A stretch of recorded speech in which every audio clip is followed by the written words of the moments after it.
Con luz propia entre los esclavistas destacó Ana de Sousa, o más correctamente, Ngola Nzinga, hermana de Ngoli Bondi, a quien acabó asesinando y que fue reina de Nodongo y Matamba, que si por una parte acogía a los esclavos huidos de los portugueses, por otra se alió con los holandeses, a quienes suministraba esclavos, sin rechazar como tales a sus propios súbditos.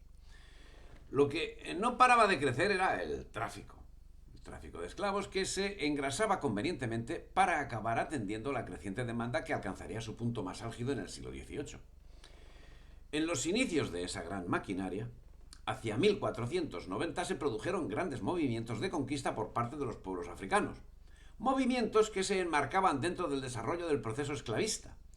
En ese sentido, es de destacar la actividad que tuvo lugar en Mali, donde la dinastía malinqueje el War, en alianza con los Wolof, un pueblo asentado en los actuales Senegal, Gambia y Mauritania, conquistó Siin y Saalum, ubicados en el territorio conocido como Senegambia, dando lugar al que fue uno de los principales, si no el principal foco de exportación de mano de obra esclava. Con ellos debían tratar los traficantes atlánticos como únicos suministradores para llenar sus bodegas. La influencia del comercio portugués, que favoreció a las regiones costeras en detrimento de las zonas interiores, precipitó la desintegración de la Confederación Wolof. Tras la conquista Gelwar de Siin y Saalún, el primer estado en romper con la unidad fue el de los Wolof o Cajoor, liderado por Amari Ngone, autoproclamado primer damel del nuevo reino.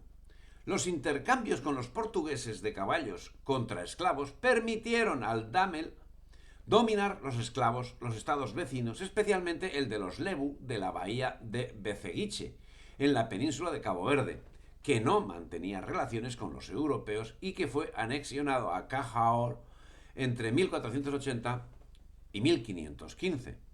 En 1498, Vasco de Gama pasa el Cabo de Buena Esperanza y llega a Sofala y Malindi, en Mozambique.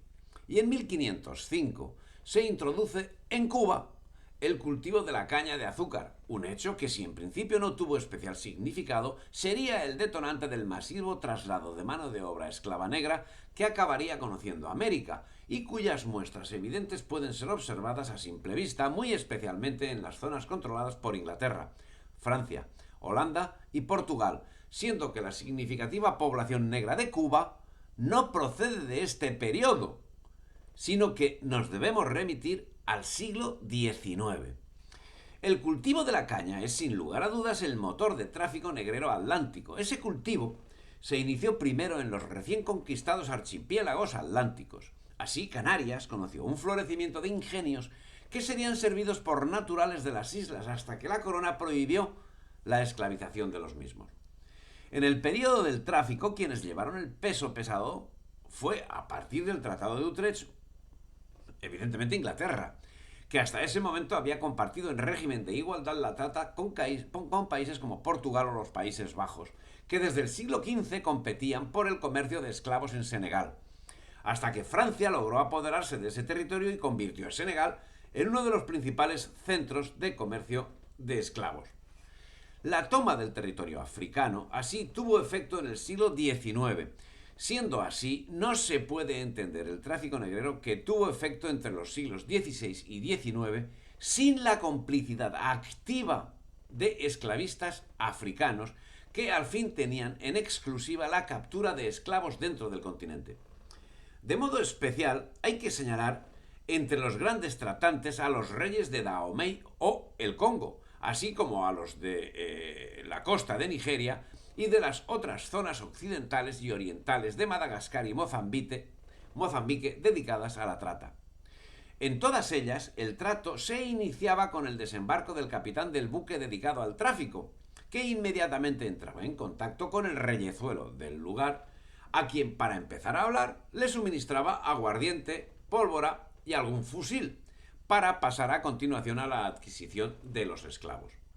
Señala Thomas que los tratantes europeos obtenían la inmensa mayoría de esclavos mediante la compra o negociación con jefes locales, mercaderes o nobles, Los africanos que proporcionaban la mayoría de esclavos a los europeos los conseguían como en la antigüedad mediterránea o en el medievo europeo.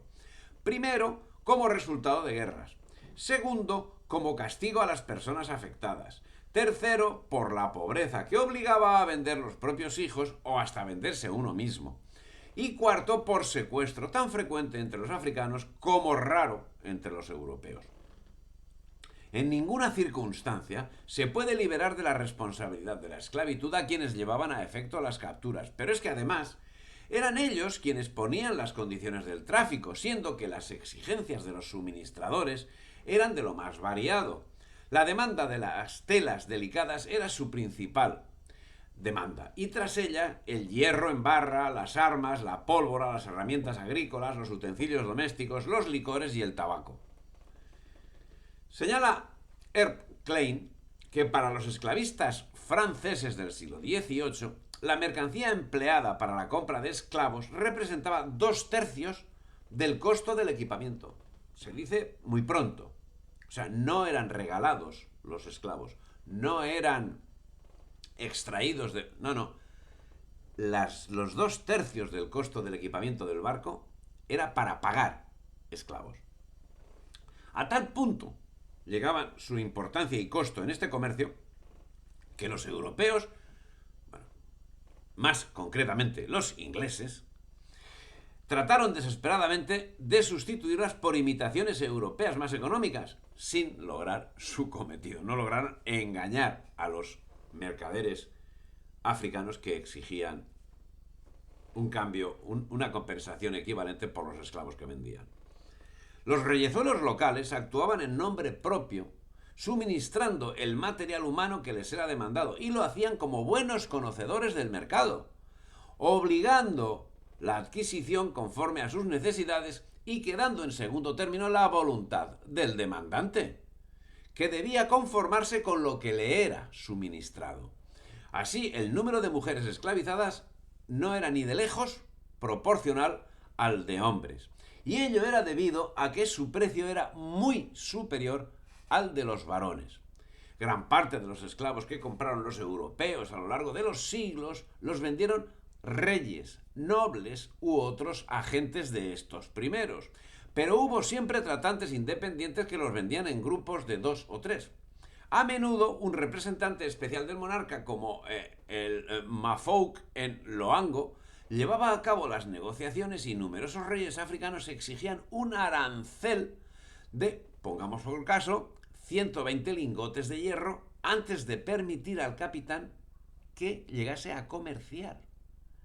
En los años 30 del siglo XVII, el rey de Barra, un ceremonioso monarca de los mandingos, exigía un saludo de quienes entraban y salían de su río, al igual que el Maloango de Loango. El rey de Allada insistía en que los primeros esclavos comprados fuesen de su propiedad, tras lo cual sus colegas tendrían prioridad. Algunos esclavistas africanos, además de utilizar la guerra como medio para la recluta de esclavos, llegaron a instalar auténticas granjas de cría con las mujeres que se negaban a vender a los traficantes.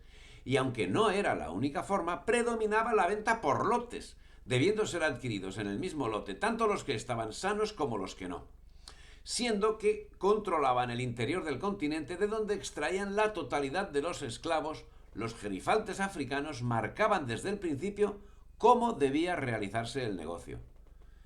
Y es que muchos eran muy hábiles negociadores. Y un director de la Compañía Holandesa de las Indias Occidentales escribió a Holanda, diciendo que para ser justo con los negros he de decir que como mercaderes de cualquier tipo son muy astutos. Uno suele ver que un mercader trata de dañar al otro tanto como le es posible. Los africanos a menudo sabían más de los europeos de lo que estos sabían de ellos. Si te ha gustado el vídeo, dale me gusta, difunde y suscríbete al canal.